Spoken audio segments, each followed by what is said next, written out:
नमस्कार दोस्तों, मैं श्री राम सैनी। आज आपको पढ़ाने वाला हूँ सी लैंग्वेज। और सी लैंग्वेज का बेसिक इंट्रो आज कंप्लीट करेंगे हम लोग।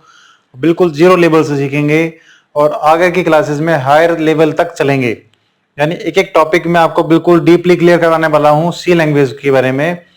तो मेरी रिक्वेस्ट है कि वीडियो को लास्ट तक जरूर देखें आप लोग, तभी आपको प्रॉपर समझ में आएगा कि सी का जो बेसिक कंसेप्ट होता है प्रोग्रामिंग का वो क्या होता है, किस तरीके से सी के प्रोग्राम्स आप इजिली बना पाएंगे। तो देखते हैं दोस्तों सी लैंग्वेज। सी लैंग्वेज 1972 में बनाई गई थी ये लैंग्वेज। और कहां बनाई गई थी? AT&T एक लैब था अमेरिका में, वहां पे इसको बनाया गया था। और किसने बनाया था इसको? डेनिस रिची ने बनाया था। अब आप देखेंगे कि 1972 से और इसको हम आज तक यूज करते हुए आ रहे हैं और आगे भी इसको यूज करते रहेंगे। इसका मेन कारण क्या है कि सी जो है प्रोग्रामिंग की बेस लैंग्वेज है।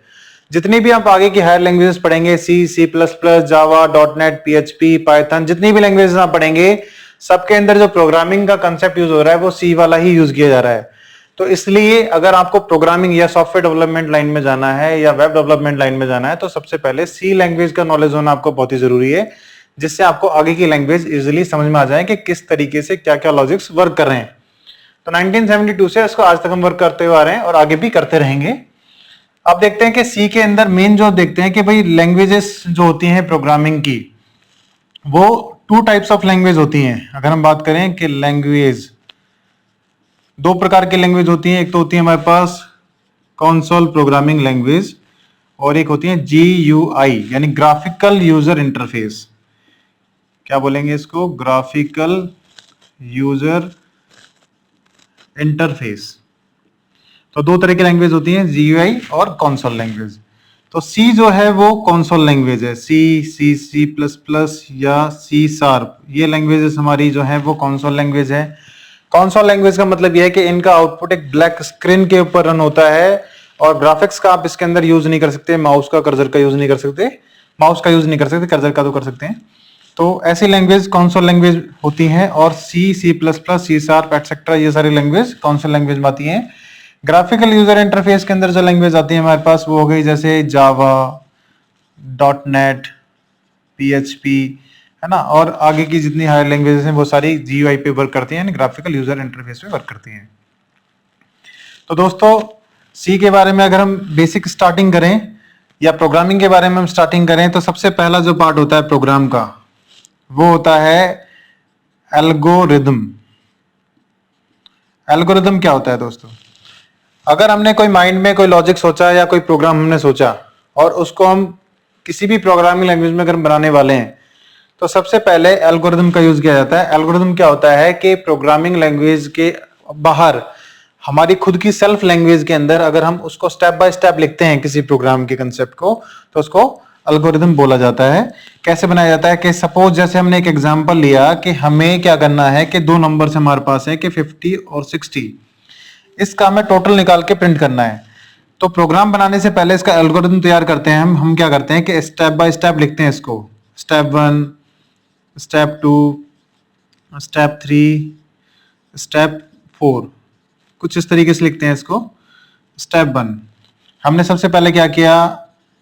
Initialise 3 variables. हमने सबसे पहले 3 वेरिएबल्स इनिशियलाइज कर दिए, A, B और C। सेकेंड स्टेप हमने क्या किया कि assign values. A equal 50, B equal 60। इन दोनों वेरिएबल्स को हमने क्या किया? एक वैल्यू असाइन कर दी कि A की वैल्यू 50 है और B की वैल्यू 60 है। स्टेप 3 में हमने क्या किया? टोटल कर दिया कि C equal A plus B, जोड़ करके वैल्यू C के अंदर डाल दी। और स्टेप 4 के अंदर हमने क्या कर दिया? प्रिंट कर दिया किसको? टोटल को, मींस C को प्रिंट कर दिया। तो दोस्तों हमने क्या किया कि अपनी जो हमने प्रोग्रामिंग बनानी थी, जो कंसेप्ट हमने बनाना था, उसको हमने अपनी लैंग्वेज में स्टेप बाय स्टेप लिख दिया कि फर्स्ट क्या करना है, सेकंड क्या करना है, थर्ड क्या करना है, फोर्थ क्या करना है। तो स्टेप बाय स्टेप किसी भी प्रोग्राम को लिखना अपनी लैंग्वेज में एल्गोरिदम कहलाता है। तो ये एल्गोरिदम हमारा जरूरत होता है कि जैसे सपोज कोई बड़े बड़े लॉजिक्स बना रहे हैं, हम प्रोग्राम बना रहे हैं, तो डायरेक्टली हम सोचें और उसको डायरेक्टली प्रोग्राम में कन्वर्ट कर दें, ऐसा नहीं होगा। उसको हम स्टेप बाय स्टेप लिख लेंगे एक बार के पहले क्या करें, फिर क्या करें, फिर क्या करें, तो उसको आप एल्गोरिदम के अंदर तैयार कर सकते हैं। दोस्तों इसका दूसरा जो पार्ट होता है वो होता है फ्लो चार्ट।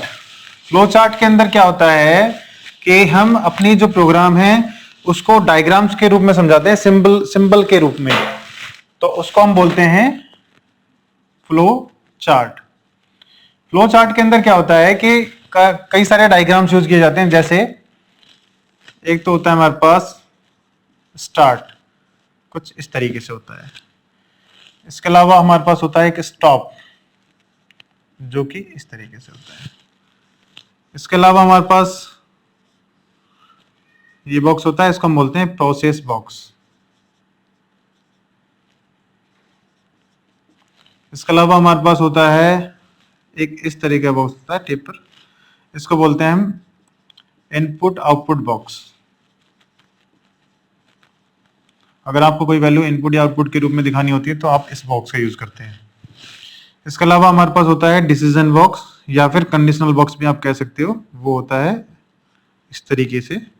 इसको हम बोलते हैं या तो हम डिसीजन बॉक्स बोलते हैं या फिर कंडीशनल बॉक्स भी कह सकते हैं। इसके अलावा हमारे पास एरोज यूज होते हैं, एरोज। इसके अलावा हमारे पास कनेक्टर्स यूज होते हैं, जैसे ए को बी से कनेक्ट करके दिखाना है, या कनेक्टर्स बोलते हैं इसको, हम बोलते हैं कनेक्टर्स। तो दोस्तों इन सब से मिलके एक पूरा फ्लो चार्ट हम लोग तैयार कर सकते हैं। तो अगर हम बात करें कि हमने जो पहले जो प्रोग्राम बनाया था जिसमें दो नंबर्स को लेकर के उनका टोटल किया था, तो अगर आपको उसका फ्लो चार्ट तैयार करना है तो देखते हैं कैसे हम उसका फ्लो चार्ट बना सकते हैं। हमने क्या किया, सबसे फर्स्ट स्टार्ट किया। स्टार्ट के बाद हमने क्या करना था कि 3 वेरिएबल्स असाइन करने थे, तो हम यहाँ पे 3 वेरिएबल असाइन करते हैं। प्रोसेस बॉक्स के अंदर जाएंगे, हमने ले लिया इंटीजर ए, बी और सी, 3 वेरिएबल्स असाइन कर दिए। इसके बाद हमें क्या करना है, तीनों को वैल्यू असाइन करनी है, यानी a इक्वल 50 है, second b equal a equal 50 है, b इक्वल 60 है। नेक्स्ट हम टोटल करते हैं कि c equal a plus b। ये सारे प्रोसेस बॉक्स के अंदर ही कंटिन्यू रहेंगे क्योंकि प्रोसेसिंग में ही चल रहे हैं हम अब तक। इसके बाद हमें क्या करना है, c की वैल्यू को प्रिंट करना है, तो हम इनपुट आउटपुट बॉक्स का यूज करेंगे और यहां लिखते हैं हम लोग प्रिंट c और इसको स्टॉप कर देते हैं। तो ये दोस्तों देखेंगे आपके पूरा एक फ्लो चार्ट तैयार हो चुका है, हमने जो पहले का कंसेप्ट पढ़ा था उसके ऊपर। तो फ्लो चार्ट में हमने क्या किया कि इस पूरे प्रोग्राम को डायग्राम्स में समझाया कि स्टार्टिंग से लेके एंड तक कि क्या क्या किस किस स्टेप के द्वारा हमें ये प्रोग्राम बनाना पड़ेगा। तो इस तरीके से फ्लो चार्ट में हम समझा सकते हैं। तो आपको फ्लो चार्ट और एल्गोरिथम दोनों समझ में आया होगा, और भी कुछ एग्जांपल्स इसके बारे में हम देखेंगे। अब नेक्स्ट वीडियो के अंदर हम इसका प्रॉपर प्रोग्राम बनाना सीखेंगे, सिंपल से लेके एडवांस लेवल तक के सारे प्रोग्राम बनाना सीखेंगे। अगर आपको यहाँ तक की वीडियो के अंदर कोई भी डाउट्स लगते हैं तो आप मुझे कमेंट कर सकते हैं, उसका रिप्लाई मैं आपको करूँगा, और उसके रिलेटेड अगर वीडियो भी कोई बनाने की जरूरत पड़ेगी तो मैं बना के जरूर डालूंगा आपको। तो अगर आपने ये देखा, समझ में आया आपको, और आगे की वीडियो आप देखना चाहते हैं तो चैनल को सब्सक्राइब जरूर करें, और अगर अच्छा लगा हो तो लाइक करें, शेयर करें, और हमें अगर प्रॉब्लम है तो कमेंट जरूर करें।